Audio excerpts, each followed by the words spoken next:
Hello and welcome to another episode of South Asia Chat, a podcast brought to you by the Institute of South Asian Studies at the National University of Singapore. My name is Karthik Nachiappan. I'm a fellow here at the Institute and I work on, amongst other things, technology policy. And today it's my pleasure to invite Anirudh Burman, a fellow and associate research director at Carnegie India, to the podcast to discuss recent developments with respect to India's data protection framework and what the changes that are being made there could mean for India, for India's digital trade, and for India's relations with Singapore. So Anirudh, welcome to the podcast. Hi, Karthik. Pleasure to be here. So just a few weeks ago, Anirudh, the Joint Parliamentary Committee, which was reviewing the latest version of the Data Protection Bill, submitted its recommendations of the bill to the Indian Parliament. Now, this is the bill that will eventually, once passed, regulate data in India, and so how it's collected, used, stored, and transferred. What's your assessment of the committee's recommendations? And what kind of a data policy framework will these changes, if enacted, bring about in India? Sure, Karthik. So to answer that, let me just take a step back and go back 2 to 3 years, because that's when a lot of this actually started. The Joint Parliamentary Committee is a parliamentary committee. Its report is very important. It's the first time members of parliament actually examine a legislation that is proposed by the government, but the recommendations are not binding on the government. So just to put that right up there, the government is free to accept them, reject them, accept them in totality. They can come back with a completely new version of the bill based on the committee's recommendation or anything like that. But just to take a step back from it, this is a process that's been going on for the last 2 to 3 years. And the JPC's report is close to final assessment of the bill, because after this, if the government brings another version of the bill, it will most likely be debated in Parliament and passed. So the bill was initially prepared, or a draft of this bill was first prepared by a committee that was appointed by the government, by Justice Sri Krishna. He was a chairperson, a retired judge. And the committee proposed a draft data protection bill that was very similar in many respects to Europe's general data protection regulation. It had provisions like notice and consent for the collection of data. It gave a lot of rights to users for accessing data that's being collected by companies and businesses, created a bunch of obligations on companies who are using and analyzing this data.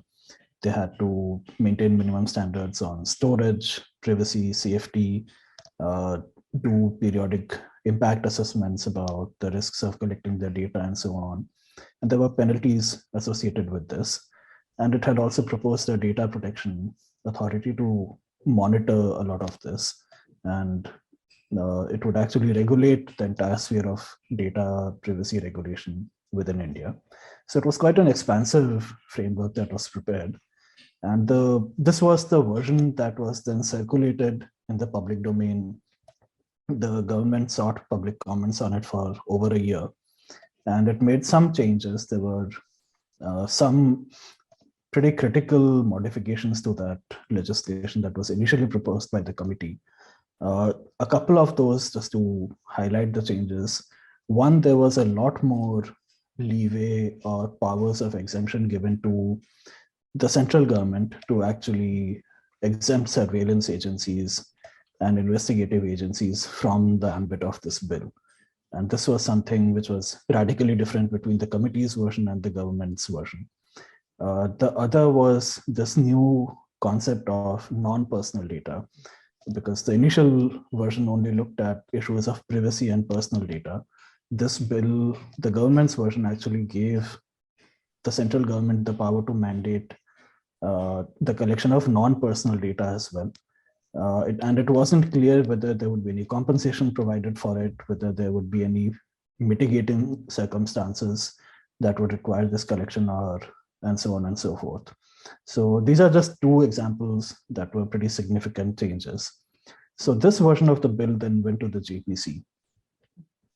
And as these examples highlight, issues of privacy were also getting linked to issues of state surveillance, issues of what you can actually do with data. So the state was also looking at the issue of data as a tool for economic exploitation, right?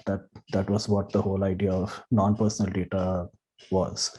So the JPC, in some sense, actually takes this whole idea forward. So they are much more gung-ho about the notion of state sovereignty and sovereign power over data. So, for example, all the previous versions proposed that Indian data be localized within India. But the JPC actually goes a step further and says that it's essential for the Indian state to make sure data is protected, and therefore localization should be done in order to protect Indian consumers, and that the Indian state is the best guarantor of this protection. And so this whole idea of the state as a sovereign power that needs to protect Indian consumers has become even stronger. There are similar other tones that you can detect.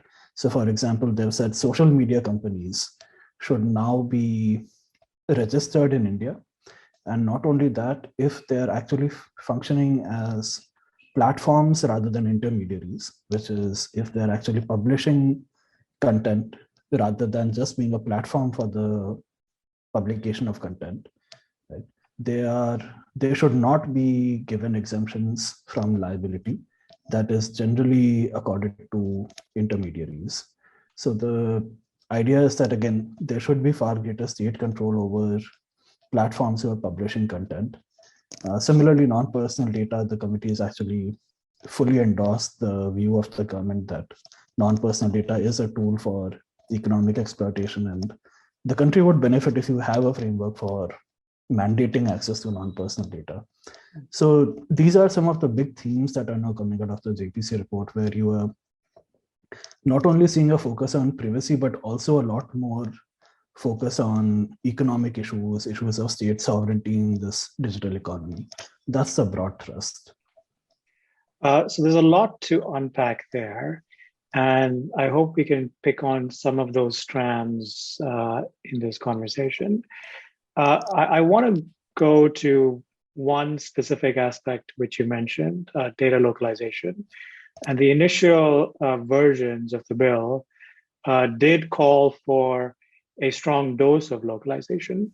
Has that been softened in the JPC report, or does, as you claim, with the focus still on state sovereignty and state power, has that been amplified in a way?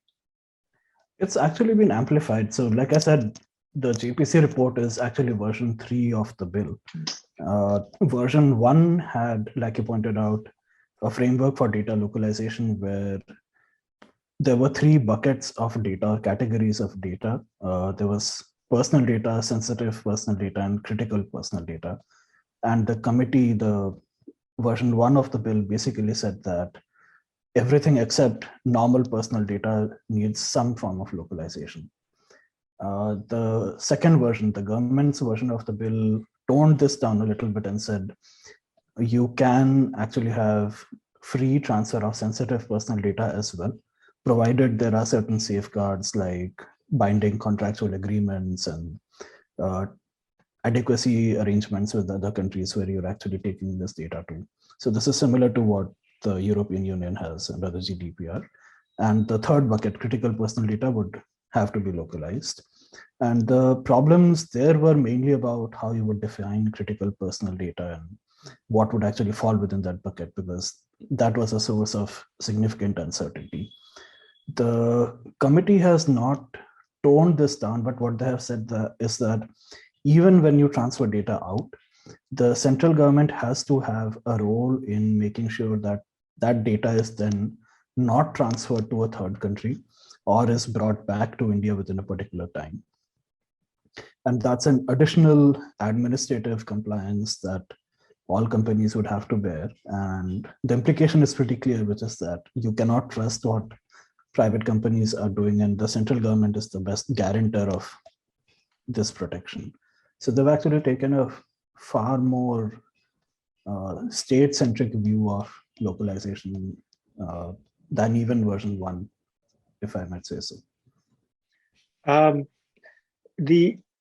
In between these developments, as you mentioned, the government was also discussing how to regulate non-personal data. And there was another committee which came out with a set of ideas on how the government should go about regulating non-personal data. Can you give us some insight into, first, what does non-personal data mean and what it constitutes, and how this new report or what it does in terms of that, whether it kind of will eventually create a single space for data without distinctions between whether it's personal or non-personal? Yeah, so the motivation for this comes from the perception that India is not benefiting adequately or as much as it potentially can from the personal data that is currently capable of being exploited in India, and that a lot of these benefits are actually accruing to foreign companies who are operating in India. So the idea is that, yes, consumers are definitely benefiting to some extent from the operation of a lot of companies who are mining Indian data, but probably we can do much better, and there can also be higher benefits to producers and businesses from the use of this data. So in order to do that, the idea was, if you can actually disseminate non-personal data or make it easier to access non-personal data, there would be much higher chances for smaller industries, smaller companies, Indian firms, to actually exploit this data and to create services. So that's the broad implicit assumption behind creating this framework. And so they've basically said non-personal data is anything that is not personal data. So it can be anonymized data, it can be anonymized traffic data, it can be weather information, any data sets that are anonymized and not personal fall into this bucket. And the idea is that this data will be capable of being mandated for public sharing. So there will be some kind of administrative setup which will make sure that if a certain database of non-personal data exists, companies who hold that data will be compelled to share it for certain purposes and certain circumstances. And the idea is also, therefore, to create a market for the buying and selling of non-personal data. And as with most things, I think the problems are over the specifics. For what purposes can you actually mandate this kind of data collection or data sharing? How will the actual modalities take place? Will companies be compensated adequately? Are you talking only about raw data, or are you also including data that companies actually invest resources in creating and developing? And do you also make them subject to this kind of a regime? And then consequently, you have to think of the incentives. Why would actually firms create this data if these data sets are then capable of being mandated for data sharing? So those are the kinds of issues that have now cropped up in the context of this non-personal data. And we haven't seen a full elaboration of how this would actually be implemented. Because again, remember, this was a government appointed committee that came out with a report, but the government itself has not taken an official position on what it would do with this, except for the single provision in the data protection bill. And that, like I pointed out, is very ambiguous in terms of compensation, the actual mechanics of data sharing, and so on. So that's where we are on non-personal data now. From a broader point of view, if the government is keen on leveraging and exploiting data, as you mentioned earlier, and is inclined to emphasize a form of data governance that expands state control and power, then does it make sense to distinguish between personal and non-personal data? I think it still does from a regulatory point of view, because the overarching rationale for data protection so far has been individual privacy. And that's been a motivating factor. That was the context in which the Supreme Court gave a judgment on privacy in India, and it for the first time said there's a fundamental right to privacy under the Constitution. And it said, we should have some kind of a regime for informational privacy. And that was also the motivating factor or broader context in which this whole Committee on Data Protection was created that wrote this law. And during that time, this whole debate on non-personal data was never in the picture. It basically came about at a slightly later date when people started talking about things like data sovereignty, data nationalism, the potential for benefiting from local data or Indian data, and not letting foreign companies, so to speak, get away with all the benefits. So I think it does make sense to actually bifurcate that debate, because the motivations are very different.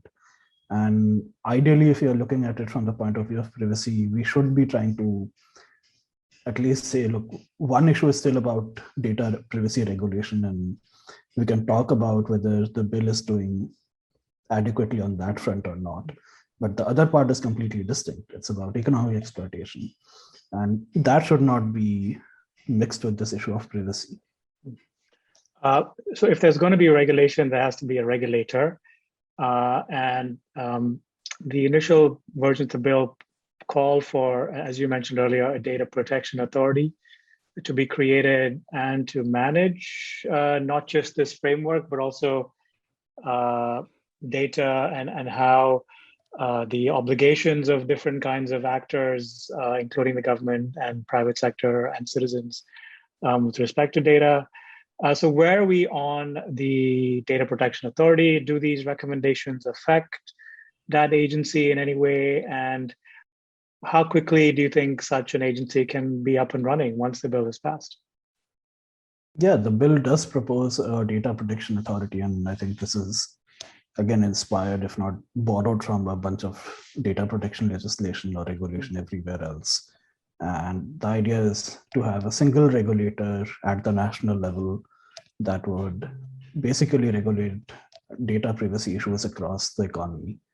And this is a daunting task, because I don't think we have a regulator that has operated at this scale and scope in India before. Not only that, we've not had any prior experience of data protection regulation in an economy-wide scale before this. We have banking regulators and securities markets regulators who regulate privacy issues in their own sectors, but that's a very narrow field compared to what this DPA is going to do. So we don't have that experience, and we don't have 30, 40 years of jurisprudence on data regulation that a lot of other countries do. So this DPA is going to have a daunting task when it's going to be established. And it will, again, be a central government regulator. It's created as an independent agency, so it will be at arm's length from the government. There will be an appointment process. And the JPC actually does clean up that appointment process and recommends changes to make it even more independent. So it focuses a lot on how the selection takes place and what the qualifications of the members ought to be, and so on and so forth. But having said that, that doesn't really address the capacity challenges that this DPA will actually face. And once you go down the route of having a economy-wide data privacy legislation, I don't think there are too many choices about this.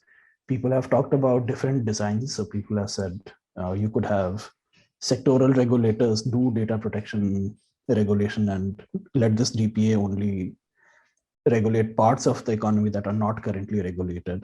Some people have talked about state level regulation, so to have separate DPAs in every state in India. But this seems to be the model. It's also inspired by a lot of other existing regulators in India. So I think this is the most feasible model that we are going to go with. And I think the first few years of having this DPA will be absolutely critical for it to understand what is its mandate, what are the areas it must prioritize for regulation, how do you actually signal your own effectiveness and your legitimacy in the market, how do you create awareness for data protection issues within the entire economy, and so on. And at the same time, have the expertise and the nimbleness to keep up with innovation. India is a very rapidly growing data and digital market. So how do you actually stay on top of developments and figure out what are the new risks being created for consumers? It's going to be tough. So the first 2-3 years are going to be critical. The JPC has said there should be some transition time for this regulator to come once the bill comes into force, once the bill becomes a law. And it's recommended, ideally, it should take around 2 years to actually set this whole thing up. And I think that's a sensible idea because you can do a lot of preparatory work in those 2 years, try to talk to industry, try to talk to consumer associations and so on, and to figure out what are the key pain points, what are the main activities the DPA should be focusing on. So I think that's a good recommendation. So all these changes in India are unfolding in a global data landscape that is also in flux. The European Union and China are in the midst of adopting new digital governance frameworks, which cover data, competition, and other aspects. The United States is now considering various ways of regulating big tech and possibly data. The initial PDP bill which you also highlighted earlier bore resemblance to the European Union's GDPR. Can you place this new updated bill in a global landscape and how it aligns with the other models of data governance that are also rising? And how will India's own framework affect how Indian firms are adhering to these other models of data governance going forward? It's a great question. I think if you look at the core components of the legislation, there are elements that are basically common across most regimes, and the same happens to be true for India. So if you think about the idea of taking consumer consent, giving notice for the data you're collecting, taking permission, having some kind of a purpose limitation on what you do with that data, creating some kind of a security mechanism, having some consumer rights and obligations on companies to manage that data. I think those broad components are pretty similar, and I think even the language that reflects those obligations and rights is also pretty similar. And I think India fits in with that pretty well. The points of distinction are also going to be contentious because those are the places where India is both an important market but also an outlier. So, for example, on data localization, it is, even though almost or more than 100 countries have some form of data localization, either sectorally or across the economy, India is a large market, and as a large digital market, what it does on data localization does matter. Right? Similarly, on non-personal data, if it can actually make some kind of a mechanism for non-personal data markets work, right? That might actually have implications for how some of the global frameworks emerge. Right? This is not to say that what India is proposing is something that's isolationist, because if you actually look at the frameworks on localization, they seem to operate or seem to suggest that they'll operate very similarly to how the GDPR works, which is if you have an agreement, if you have some kind of a safeguard, data flows should happen smoothly. It's just that there will be some level of compliance and administrative hassle that firms will have to deal with. right? And yes, there will be a bucket of data that will be subject to localization. So it's not to say that data will have to be localized or all the data will have to be localized, but there is definitely an insertion of sovereign power into this whole free flow of data kind of regime. And the idea is not to put a firm barrier today. The idea is to have the tools so that you can erect barriers down the line if you need to. Right? So I think that's the kind of structure that's being created, where the government is basically saying, I need a data protection law where if I need to do something tomorrow, if I want to ban apps from a particular country, I have the legitimate tools and instruments under the domestic law to do that. And then I can go and negotiate in international forums because I already have that domestic framework with me.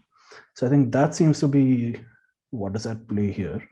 And I think how we go forward on these issues that are going to be contentious are going to be the most interesting part. So again, issues like localization, but also issues like exempting state agencies from data protection laws. And I think these are going to be sticking points for a number of countries who want to enter into agreements with India.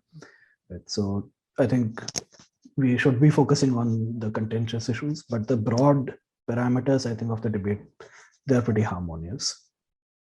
So many firms in Singapore are expecting with anticipation how this regulatory process and the bill will eventually pan out and what their obligations will be when transacting with companies in India and engaging in different markets and industries. Should Singaporean firms be worried in terms of what their eventual burdens will be on data transfer and storage? And can they transfer proprietary data that's collected through their applications and services back home with ease? What's the future here? Right. So I think the first thing to note is that this is still going to take some time. So even if we have a legislation in the next session of Parliament, it will take some time to be implemented. And in addition to that, we've seen a couple of news reports in the past week hinting at the fact that some parts of this law might be rewritten completely. And so that might mean further delays. And we discussed that the DPA might take about 2 years to actually set up. And only once the DPA comes into force do we have regulations that the DPA makes, which are actually going to prevent localization or implement localization laws and so on and so forth. So all of this is sometime during the line. It's not going to happen in the next 6 months. So that's the first point. But yes, eventually there will be some element of compliance and administrative burdens that will be put on all firms. And here, I think the biggest worry is not so much the actual content, but the uncertainty that the bill creates, because it leaves a lot of questions open. So what exactly is sensitive personal data and what is critical personal data? Right. So even when you have a law, even when you have a DPA, firms will keep looking to the DPA and the Indian government for answers to these questions. And the other point is also that once you have a bill and once you have a law and a DPA, there will be administrative hassles related to how long can I keep this data out of India? Do I have to bring it back in? Do I have to delete that data? Can I keep it outside for 6 months? Right? How well does this data localization framework interact, for example, with international money laundering prevention frameworks? Right? If I have reporting requirements in the US or in Singapore, how do localization laws actually work with that? Right? If I'm supposed to keep that data according to US law, Singapore law for 6 months, but the Indian DPA says I have to bring it back within 48 hours. How do I actually design around that? So I think those are the kinds of questions that will become important from a compliance point of view, rather than worrying more about the actual data flow. The dominant mode of figuring out these kinds of issues between countries today is the Digital Economy Partnership Agreements, or DEPAs. Do you think India is ready or will be ready in the next few years to negotiate DPAs with countries like Singapore that could cover issues like data? I think India is keen to do it. We recently signed an agreement, I think, with UAE that for the first time has a digital agreement component to it. So there is at least some sign that the Indian government is willing to move ahead with it. But just to take a step back, what happened in about two to 3 years ago when the Osaka Declaration came, the Japanese introduced this idea of data free flow with trust. And India was the only or one of the major outliers and refused to endorse the concept. And it basically said we need some space for domestic policy making before we go ahead and endorse these agreements. And the idea then was presumably to have a domestic legislation in place so that then you have the necessary framework internally to go and negotiate externally, right? The recent agreement shows some kind of a willingness to not wait for that to happen. But again, I think Indian policymakers will be much more confident about negotiating once we do have a domestic framework. So I think in the long run, having a data protection law is going to be crucial to see much more willingness from the Indian government to negotiate. But at the same time, we are seeing some hints that they might not keep waiting for it to happen. I want to end with two questions. First, in terms of the bill, what's your expectation on what happens next in terms of its passage and how and when it gets enacted?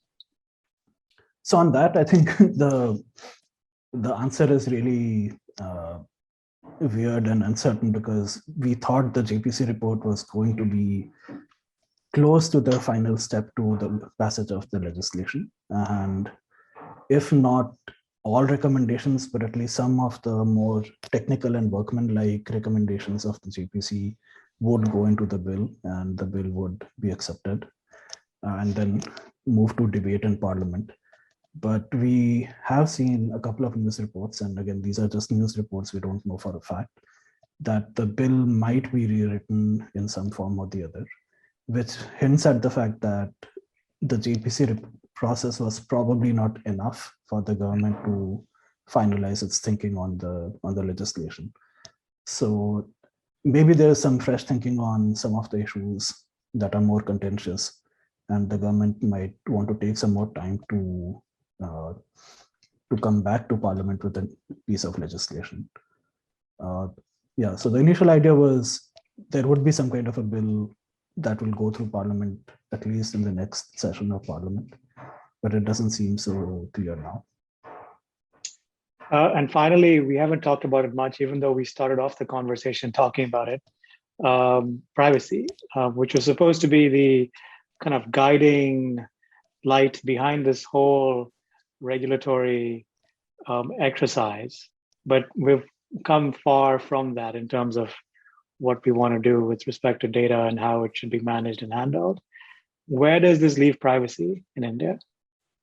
Right. So yeah, that's the ironic or the funny part of how this debate has progressed in India, because the debate initially started with the issue of the use of Aadhaar or the biometric ID system in India. And the concern was that data collection using Aadhaar or services that utilize Aadhaar would lead to the creation of data that would then be misused by the state. So this debate was really about individual privacy against the state. And that was how the Supreme Court judgment also got started and came out. The idea was, how do you have a data protection framework which guarantees you privacy against the state? Where we are now at is that we have a lot of compliance that private companies are going to have to bear, but the state has been let almost completely off the hook. So there are some limitations that it will definitely have to comply with it, and that's an improvement over what it is right now. But for the large part, when you're talking about data collection by investigative agencies, surveillance agencies, and so on, a lot of that has just been left completely unaccountable. Those agencies will have the power to continue doing whatever they're doing right now. And on other areas, you're actually seeing an expansion of the state. So you have now a powerful data protection regulator who is actually going to intrude into the, if you may want to call it, the private workings of companies to oversee individual privacy, right? And that's going to create its own challenges, right? Then you're going to also see a lot of state power exercised on issues like non-personal data, right? Similarly on data localization. So we wanted privacy from the state, but we are actually getting a lot of expansion of state power in the process. That seems to be the most ironic part of how this entire process has panned out.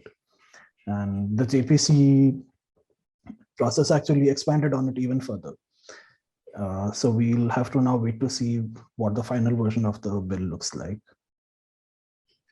Anirudh, thank you so much for joining us. That was a great exposition on the range of developments that have been unfolding in India on the data protection front and what to expect going forward. And thank you all for listening to South Asia Chat, the podcast brought to you by the Institute of South Asian Studies at the National University of Singapore. Thank you, Karthik.